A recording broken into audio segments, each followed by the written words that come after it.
स्वभावचिन्मयानन्दम् कृपापूर्णम् जगत्पतिम् हरिषड्वर्गजेतारम् नित्यानन्दगुरुम् भजे. Let's enter into the sutra. Mahadeva says, today Mahadeva is addressing Devi with a unique word, Shakti.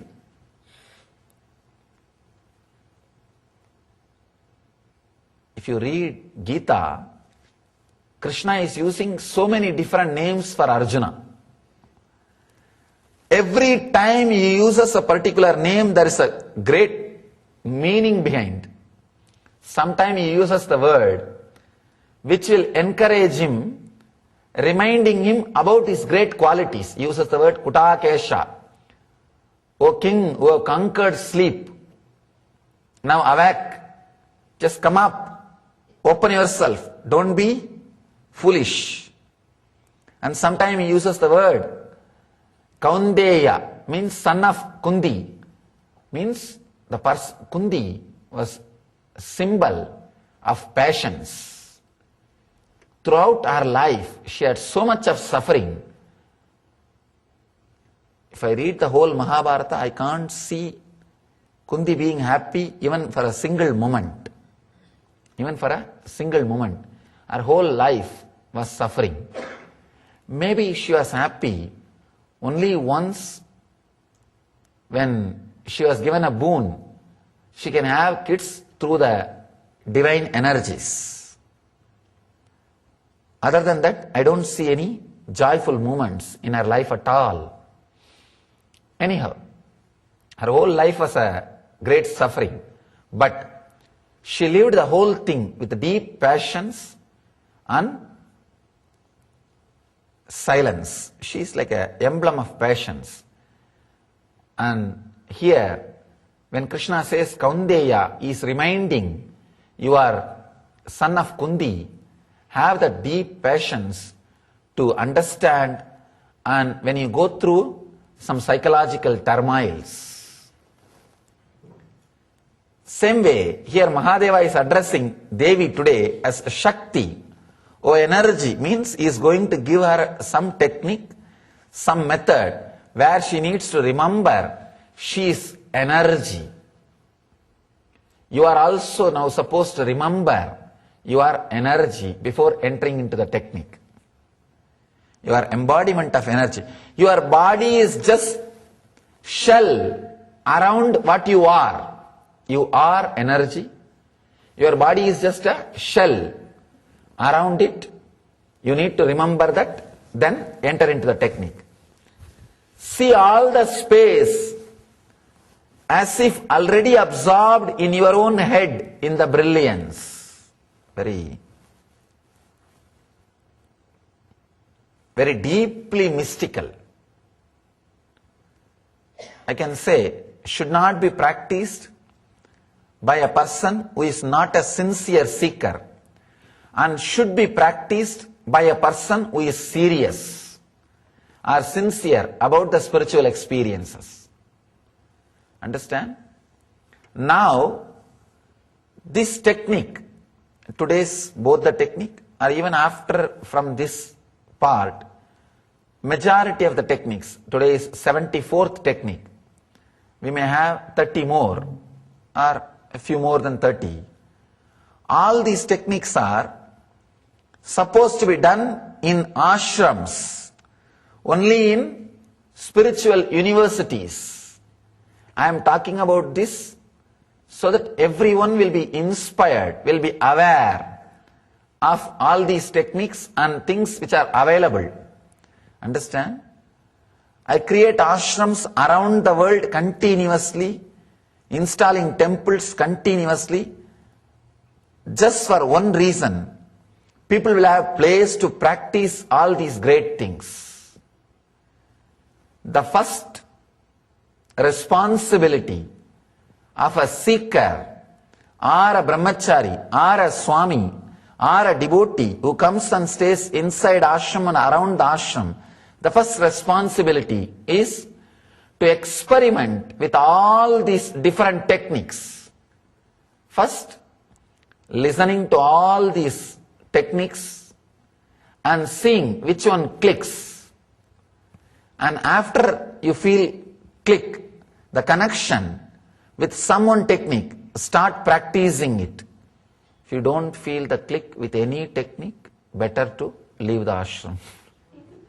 Better to do something else. When the click happens, start practicing. I am talking on all these sutras so that it can be used as a material, or people can start using this as a syllabus for studying and practicing in the ashrams around the world, which have happened, which are happening, which are yet to happen. These techniques are the unique techniques. It has to be done inside the ashrams. Why? You need a loving, caring guidance. You may not need an enlightened person's guidance directly, but you may need a loving, caring ambience. If you are fortunate enough to have that in your own house, you can do that. Because when you do these techniques, people should not shout at you, they should not call, they should not disturb you, cell phone should not ring. Sometime I have seen, only when you sit in the meditation and start, the door will bang, dung. It will open. Instead of divine darshan, you will have darshan of your spouse standing. Of course, with all the weapons in the hand and trying to distract with all possible reasons. With Nitya Dhyana or other meditation techniques, even if you are disturbed in between, nothing wrong. Either you will have a complete right result if you do it. If you don't do, you will not have that positive result, but there won't be any negative result. But these techniques, especially today's both the technique, has to be done with a lot of intensity and care. You can't be disturbed in between. You can't be disturbed in between. It takes something like a 2 cycle, means 42 minutes. Very deeply mystical. See all the space as if already absorbed in your own head, in the brilliance.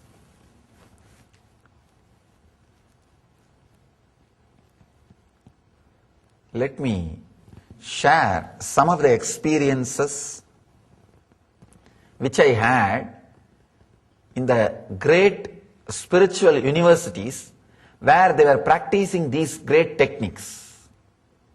Let me just give you 1 or 2 examples. Then you will understand the power of this technique. I was traveling near Badrinath. There is a place called Vyas Gufa, where the Vyasa lived and wrote the Mahabharata, which is the longest epic, longest poem still in the planet Earth. Whenever people come and tell me Mahabharata is a myth, I tell them, relax. Actually, if somebody proves Mahabharata is a myth, we will have more respect for Vyasa. If it has happened and he has recorded, then okay, even then it's a great job. If it has not happened and he has to imagine the whole thing and write, I cannot imagine the depth of visualization what Vyasa had. Because around 100,000 slokas with more than 1,000 branch stories. Mahabharata is not just one story, 1,000 branch stories. All of them are connecting beautifully without having any the flaws or any contradiction. If you are a writer, of course, if you are a writer, you will be doing strike by now. If you are a writer, you will understand how difficult it is to write just 100 pages without conflicts. For example, You may say somebody's wife, somebody's husband, somebody's name, somebody's cousin in some story, and in the other story also it has to match exactly. The attitude, incident, decisions, the characters. Creating the characters is not a joke. It's not a joke.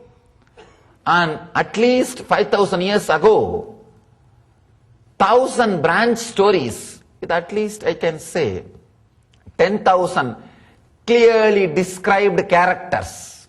See, if one character has to become alive in front of your eyes means, you need to read at least 20 incidents about that character.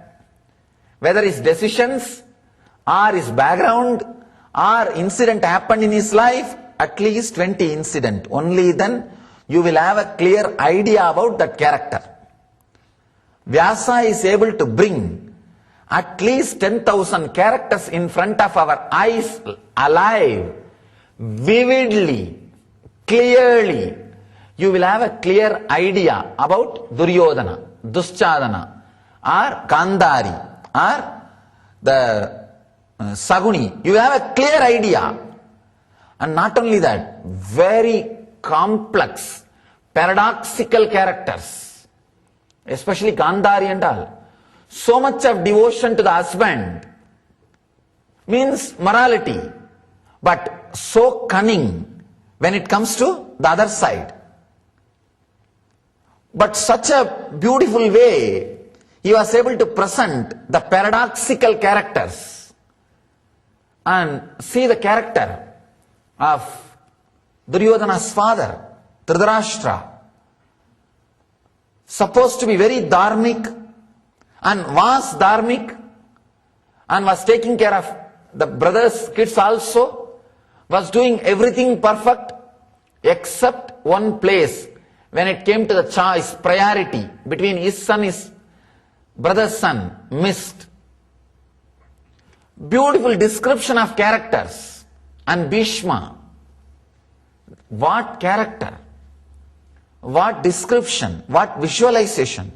You cannot imagine, I tell you 100%, if it was imagination of Vyasa, I can promise Vyasa has the power to create the whole world. If somebody can create Mahabharata out of his imagination is so powerful, he can create whole world. He is God.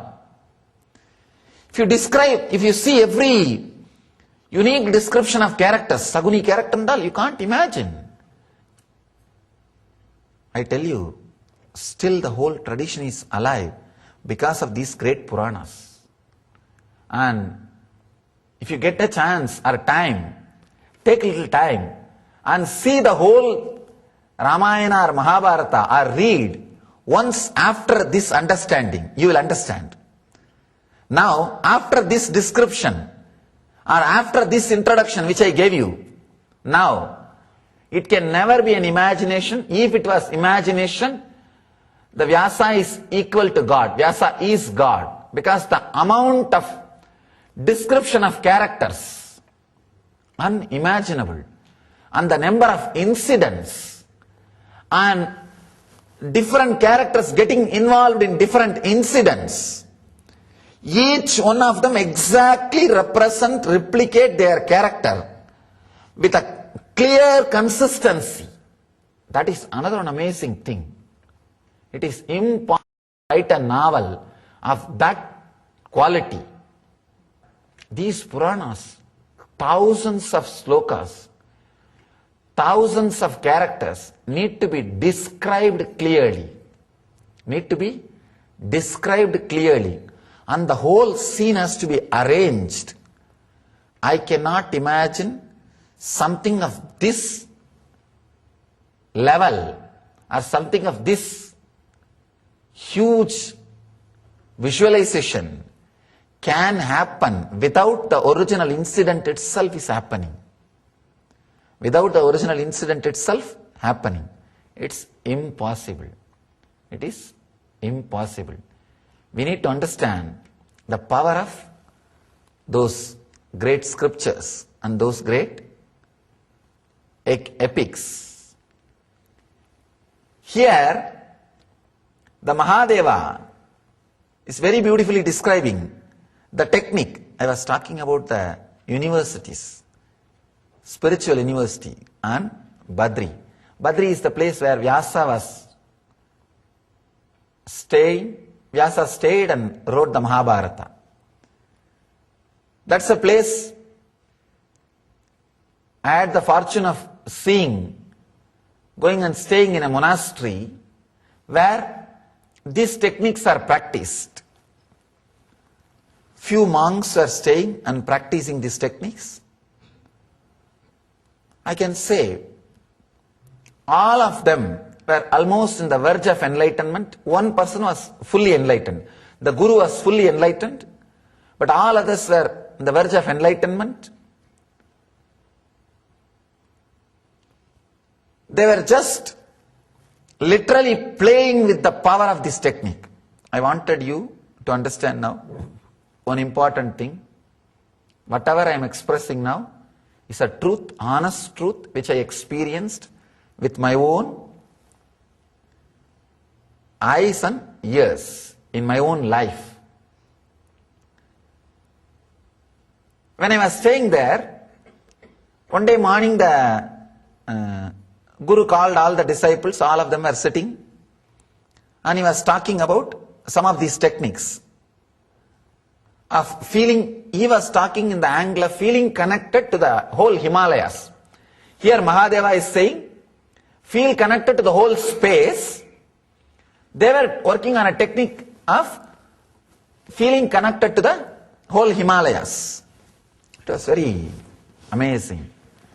And that Swami, that enlightened master, was loving and caring enough to allow me also into their morning session. He was asking one by one, did you practice this technique? It seems few days before he initiated them into the technique of feeling connected to the whole Himalayas. They are supposed to constantly internalize that Himalayas is their part of the body. One Swami came and said, yes, Master, now I feel completely connected. Understand, now you need to understand. Very casually the Master said, all right, then move that rock. Understand, I promise, I saw with my eyes that Swami moved the hand and that rock moved. Very difficult. Logically very difficult. Only when you have the chance to live intimately. I had the shock and really, literally I ran away from that place. I just got up and got shaken. Completely was shaken. Ran out of that place. And that Swami started laughing. That Swami started laughing. The Master started laughing. He called me back. And he said, why you got frightened? Of course, that time not only I was not enlightened, and first time I am seeing this kind of a power over matter. See, just I have seen the small miracles like a vibhuti materializing the ash. I have seen those things with the Master who initiated me into yoga. I have seen him materializing conch. Anything which is inside the hand, I have seen. Those things does not need a great achievement. For those things, all you need to do is the gap between your hand should become a living energy field. Then you can start materializing or teleporting. Usually it will be teleporting. Materializing does not happen usually. Very rarely I have seen creating something. Usually it will be only teleporting. And those things somehow I was able to manage. This was too much. A huge solid rock just moving. And he called me back and he said, what, you are frightened? I said, naturally. What to do? Then he says, you want to see the power of mind, just sit here. He told that Swami, that disciple who moved the rock, to hold my hand. And he told me, now you move your hand. And very funny thing, I moved the hand and rock came back to the place. very strong. Of course, this was too big shock for me. Then he told me very beautifully, it is not that only that Swami can do and you can't do. No. Anybody who can be part of that connection will be able to move. I am not saying you need to move the rock. If you just move your head, that's enough. I am not saying we need to move the rocks. I am expressing about this technique, saying about this technique, just to tell you the power of this technique. And Ramakrishna says very beautifully, when you have these powers, you are not supposed to experiment with them unless there is a living master in front of you. Ramakrishna says one of his experience, one sadhu came to him who had this kind of powers, but he was not enlightened. He wants to impress Ramakrishna. In front of Ramakrishna, this sadhu was sitting and there was a small cyclone in the ocean, in the Ganga, and all the boats started going this way and that way. Out of his power, he stopped the cyclone. Because he stopped the cyclone suddenly, many boats were not able to balance and got drowned. And few people died. Because few people died, he got the sin, the sadhu, and the power left him. Understand? It's a very, again, different, strange experience. So whenever you have this kind of experiences, it is better not to experiment unless the living master is directly staying with you. If at all you have some extraordinary experiences, the best way is witness. If it is necessary, if you have intelligence to handle, it will stay with you. Otherwise, it will leave you. It will leave you. Before entering into the technique, I want all of you to understand, only if you have a loving, caring ambience, atmosphere where you will not be disturbed, you should practice this technique. If you will be disturbed, you don't have that ambience, better not to practice. Shri